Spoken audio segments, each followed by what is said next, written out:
All right. Before we jump on the next call, I do want to let everybody in the live chat know that me and Martin will be doing a short little Discord conference kind of thing over there on the YFNA Discord server. So check that out. If one of the mods wants to drop the link, make sure that you're part of the server there. All right. Who we want to pop over to next? I want to say real quick, Michael 2.0 was a lot easier to talk to than the first Michael. I'm pretty sure they're both named Michael, right? The back-to-back callers that we had? Okay, I was like, I'm not making that up. I think last week it was Steven that we had back-to-back callers with the same name. It was, I can't, don't quote me on that, but all right. Do we want to, looks like Bobby's been waiting for a bit. Let's, and we got UFO topic. And I just dropped this over to Martin and Ethan earlier today about the UFO stuff that's going on. So let's pull Bobby in here. Bobby, can you hear us? How's it going? How's it going? All right. Yeah. So I'm not watching y'all's podcast right now. Can you guys introduce yourself for me real quick? I'm Brian. BrainBug is my moniker, and this is Martin here with me tonight. Yeah. My name's Martin. I'm a friend of the YFNA channel, let's say, and host here occasionally. All right, and I think there's also, is Ethan there? Ethan is listening in. He's producing backstage, pulling pushing all the buttons and pulling all the levers. But he's here. Yeah, I wanted to get into you guys about the UAP phenomena, but from listening to your last two callers, like I have like some stuff that I would just like some information if you guys would like to hear it on the near-death experience. I don't know if you guys have ever looked into that, but one of the like questions that I'm sorry, go ahead. Oh no, it's just yes, we've looked into it a bit. Okay, so do you mind if I just spill this real quick, or lay it out for the audience? Sure. Okay, I guess everybody wants to know what's going to happen to us after we die, and so when I was in college, I did a report on the near-death experience, and it turns out, regardless of what religion you're from, when you die, like it's a really large number, like 90% or something of the people have the same experiences. The really only question is, are they all having this same experience because of a certain death hormone that we all have that's released only upon death? So is that giving us, basically, some people will say, like that it's atheist. Well, these are just hallucinations that are all similar, caused by this hormone. I think it's... light to me is kind of like the air. Huh? I was just saying the brain does have chemicals that it's releasing there at the end. Right. Anyway, of course, I'm going to run through this really quickly because it's going to cover Michael 1 and go ahead. I think go right ahead. Just run right through it. And make it quick because we want to get to the UFO stuff. Okay. Near-death experience. You die. Boom. You're looking down at your body. You literally come out of your body and you're looking down at yourself. I think this is probably so that you'll realize that, look, I'm dead. People see that. They see themselves. They see the person that shot them, let's say, for instance, standing over them, and they can actually read what's on the back of that person's shirt, for instance, that they couldn't see from their perspective laying on the ground. These things happen to people, just like you've heard in surgeries. Oh, I could hear them talking. I was looking down because you're literally out of your body. When you're sleeping at night, and you guys, like, okay, so you realize you're dead, but then your life flashes before your eyes. But not only does your life flash before your eyes, like you're just watching it randomly on a screen, but you get a sense of the way you, like when you drop a pebble into water as you're living it, if you're the pebble, you just realize you're in the air, you see the water coming there, you're wet. But from this perspective, you get to see that pebble drop into the water, which is your action, and you get to see that ripple effect of how it affected other people. Okay, I would like to push back on a couple things said there. So you said NDEs are like when you're in the operating room or you're in the ER in trauma 1 or something, undergoing surgery or whatever, right. where you right. you become what, lucid, or you said you look down on the operating table or something like that. No, I'm not talking. This. Let me clarify. This isn't my own personal experience. This is what I've read in a report from people from all over the world of different religions who have died because either their heart stopped or they were underneath the ice. The That's people a common from all experience. over the world are having the same experience. It's a common experience I'm to with have you that, on that. looking down on yourself and hearing the stuff around you and whatnot while you're. No, what that reminded me of, I was going to say, was one time when I was having surgery done on me, and I became semi-conscious at one point during it, and they had to up the anesthetic. And I just want to just point out that there's a lot of things going on chemically when one is undergoing surgery or in like a trauma unit. There's lots of morphine. There's lots of morphine at play. Yeah. So I just wanted to kind of relate to that experience. Like I had something similar. I wasn't on my deathbed. I was having my wisdom teeth removed. But I was also under the influence of some pretty heavy drugs and had like a really like whoa kind of moment in the middle of it where I was like semi-conscious and then not conscious and going in and out. And I remember a little bit of drilling, and anyway, it was awful. But you continue what you were saying, please. Well, this experience, what these people are relating, is different in that they can literally see the complete room below them. All right, the next thing that happens, I'm going to just move through this because I know you want to get into UFO stuff, is, everybody says you see the light. Well, for instance, this one lady, she saw the light. She started going towards the light, and when she got to it, it said Sylvania 100 watts. She was reading the light bulb on her ceiling. That's how literally of an out-of-body experience it is, that she was literally reading her light bulb. She was like, oh, that's not the light, so she goes on to another light. Can I now ask one real detail quick? that Sorry, I know you're trying to burn through this, but just real quick, what source is this? Because you keep citing either a source or multiple sources. I don't need the link. I'm just curious. Yeah, I use multiple. Is it a medical? Is it a medical journal? Is it a like what is it? I always direct people to Thomas Westbrook stuff on this. 20-something years ago. Okay. I'm sorry? I always direct people to Thomas Westbrook stuff on this, and his videos are good, but he also does great citations down below of the psychology research and the experiments that have been done with NDEs. So I recommend checking that out. Holy Kool-Aid. Great channel, yeah. Right. For that particular topic. These are people. Some of them are Hindu, some are Catholic, some are all kinds. Some of them don't believe in God, but they're seeing these things. And so, anyway, I'm just going to on. What I think is like people say that they see two little tornadoes also with souls trapped in them spinning in circles. I'm not going to get into all that, but that's one detail that this one lady said. I thought I was for sure hallucinating, but she went to a conference on the near-death experience. She said when she walked in, the lady that was up there talking was describing these two like stationary tornado-type structures full of souls spinning off to the side. Brain's a funny thing like that. Really it's like since we're talk about UFOs too, it's like the alien abduction experience, until the Betty and Barney Hill abduction. Aliens were for the most part depicted as like little green men, but as soon as that image of the gray alien with the big black eyes made its way into pop culture, suddenly that was the trend. That's where people's brains went when they were having these experiences. So you think it could be something innate to our brains, just something that's built into us, that's wired into us, or it could be something cultural. I agree with that. Can I just finish? I swear this is only going to take 60 more seconds, and then we can get into the UFO thing. The last thing that people are saying they see when they get to this thing, it's like a white area. There's like a beam of light that goes off into eternity, and it asks you by your name, like, what did you do with this life I've given you? The other thing is that people might evolve, but planets, they change. But the space in which to put planets, it didn't just evolve. Somebody had to create that space. That's what I had to say about there's a creator or God.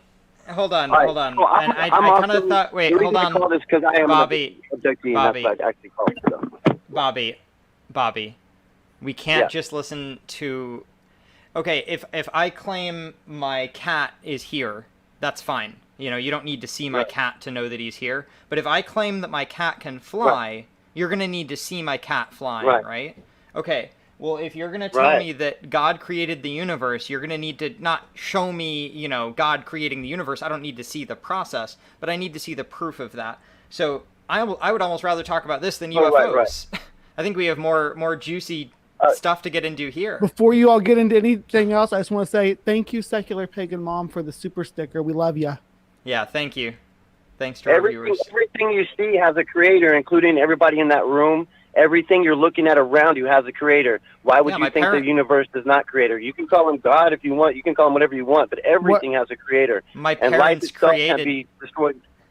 My parents sorry? created me. My parents created me, but that doesn't mean that they like designed me. Like they didn't sit down in a laboratory and decide, okay, yeah, he's gonna be 5'10" and have black hair. But they So created this me. is where we Hold on, should hold on, probably hold on, switch hold over. on, hold on. I'm not done yet. Okay, They go ahead. created me. I went full Dillahunty there. Jesus Christ. They created me in the Right. sense that they initiated my being. So when you say God created Right. the universe, are you saying that God started the universe, or are you saying that God sat down with a supernatural pen and paper and created the fabric well- of the universe? Yeah. Right. My impression of it is that God is like the Alpha and Omega. There is no beginning, no end, like life. We've created artificial life. Supposedly they got all the little amino acids that form a bacteria, and they linked them together, and sure enough, it started replicating. And the headline was, "Oh, scientists created artificial life." But they RNA, didn't create artificial life. They created a vessel an artificial vessel in which real life could inhabit. So life itself, like people who are atheists, like kind of the argument is like, we all love each other. You should treat your neighbor like yourself. We don't need to be told that. The whole kind of idea is that we're that river of life, and we're all separated instances of that same life. Different examples. Wait, of that hold on. same energy of life. Are you saying that atheists are saying that, or are you saying that? Well, that was getting kind of into the UFO, like one of the Greys would Well, wait, that's no, what no, they would you tell said- you, that there is no God, that nothing by definition does not exist, therefore things there is. Okay, In other words, I don't nothing wanna by hear definition does not exist, therefore there is. I don't want to hear. Wait, That's so is that what you're arguing for or against? I think you were presenting a counter argument that wasn't one that Brian and I made to your own argument, and if I didn't understand that properly, that's my mistake. I just got a little lost there. So Well, what do there's you? been a What lot do of you discussion in claim? my around own the table personal here. view, in my own personal view, the space in which to put planet Earth is just as important as planet Earth, and that empty space didn't evolve. Even empty space had to have a creator, like building a house. The space That doesn't evolve, so there has to be a creator. The space Okay. wasn't always there. Are you familiar with our current cosmological models? Almost all of them show that space we is know that expanding the universe outward. is expanding, right? But that's like Yeah. saying that there's nothing, like there's no empty space for which it to expand into. There's already space there for No, which there's not. Wait. There's not. That's How not do the you way. know? Yeah, So- how do you know what's on the edge of the universe? And that void would have already had to been created also, in which to create area for which to expand. Either Okay. way you get it, we're 90% water. If we were to evolve, you would have had to have a human evolve out of the primordial ooze next to another human at the same time, with the ability to mate and procreate at the same time. No, that's hold on. That's not what anybody is saying happened. I want to hear what you are saying happened. You seem to be bringing up these other arguments that you've heard from other people and then saying, well, it couldn't be this. Well, I'm not saying it's this. You're not saying it's this. So let's hear what you think happened. Don't keep debunking people who aren't in the room. I have no definitive answers, but I just feel like that since everything I'm looking at around me at this moment has a creator, including myself, that there must, I don't know if you want to call him God, but I definitely think there's a creator. What do you mean it has a creator? That's what I'm Like saying. you say, everything around you has a creator. Who? That's Like kind of a microphone tautology. you're looking at, the table you're looking at, the walls you're looking at, the people The you're stuff No, looking is at. made by people. the table was a Everything has a tree. The table was a tree beforehand, and the grew. paint was and the paint was some chemicals that we've refined through some process that I can't Right. explain here. All the bolts and nuts were So, raw. what is- Yeah. Like life metals. itself is like a creation. Life, So, yeah. no, it's well, right. You create Okay, your so- offspring. Yeah, but that's the thing is The we're comparing the energy things. to create us the energy to transfer our 90% body, which is water, into something that dreams and has thoughts and feelings. That life force, that doesn't Okay. just evolve out of Okay, lifetime. That's like a gift. Those are emergent dreams and thoughts are the emergent properties of the brain. It's actually an emergent property of our sensory perception because we take in information about our environment, and different animals and different life forms have a different level of this. But even plants have some awareness of their environment and some reception to external forces. So we need a plate. Not only did we develop these organs and these perceptions to navigate the world that we lived in, we also need a way to store this information to remember the path to get to the food or whatever. These are all things that evolve slowly over a few billion years to help us navigate and understand our world around us better and better. And a byproduct of having this storage in your brain to remember the directions to where to get the food also gives you this big storage space that just keeps on functioning while you're sleeping, while you're under anesthetics. It just keeps on rolling. The tape keeps on playing. Right. What do you guys wanted supernatural powers? That's actually, you're like, oh, I want to learn how to, I want supernatural powers. The government has come out with a manual to teach the average person how to remote view. You have to practice at that. You have to do it during the REM state. And it's probably best, from what I understand, they have people that guide them also into different locations. But they have verifiable fact of people that are coming up with good results of seeing the same things using those methods. And so that's something you could do. But, okay, again, which I would advise against hold it. on. If that's something you wanted to do, you could do that. Yeah. Which organization in the government released a manual on how to do remote viewing? Are you guys three there? I'm not sure somebody can Google it. I'm not really sure, but if you Google remote viewing, I actually have some documents that were released recently on my phone, but there was actually one page of the manual that was kind of the key to getting it finished that nobody had. Like when the Freedom of Information, that page was missing, but they released, I think it was Linda Moulton Howe that had that page, but I got U.S. government remote viewing program. Yeah, I see what you're talking about here. I know that the CIA has had failed programs in regard to that. I don't believe they had any success. So what you're talking about is a document that was written in the 70s and only released to the public recently. So this isn't something that's currently going on. The only reason why they'd release these documents is if they're completely useless. Like, that the government doesn't release useful information, right? I mean, you can get some stuff through a FOIA request, sure. Typically they want it, right. Everything's useful. So, which brings me, let's talk about UAPs. Why do you think they would deny them for 40-something years, and then all of a sudden, be saying that these things are real? I mean, to me, it's kind of astounding that people aren't kind of freaking out when your own government is saying, hey, one of our ships, one of our military battleships, a destroyer, is being swarmed by pyramids in the sky. That's your government telling you that. This information so why has would been you out think for... that they would be telling you that now? Right. This information has been coming out for the past couple years. I know there have been some big releases lately. Right. Again, I'm not here to defend the U.S. government and their information practices. I think that they should be a lot more transparent as well. What conclusions can we draw from the footage? Do you know who Werner von Braun was? Wait, hold on. What conclusions can we draw from the footage that's been released? And we can talk about. I think the bottom line to all of this is going to be what you would call a breakaway society. I would be happy to talk about Operation Paperclip with you and the rocket program some other time. We aren't going to be able to get to that on this call. So just to let you know, we won't be able to go down that rabbit hole. But I do want to talk about the recent releases. Go on now. Okay. For instance, something you guys may or may not know, but the Aegis radar in which they're tracking these things, like the Tic Tac, is one of probably the most advanced radar system in the world. Mm-hmm. I actually talked to the guy who was running the radar that day a couple times. He's a pretty nice guy, but what are his conclusions from monitoring it? They not only have these fuzzy, grainy videos that you're looking at, but they could see on the Aegis, on the monitors, they could see like a pipe that came out of the bottom of it. It came down vertically and then went towards the back. These aren't just fuzzy phenomena that are, these are like structured craft that are breaking what we thought were the laws of physics, which aren't. Okay.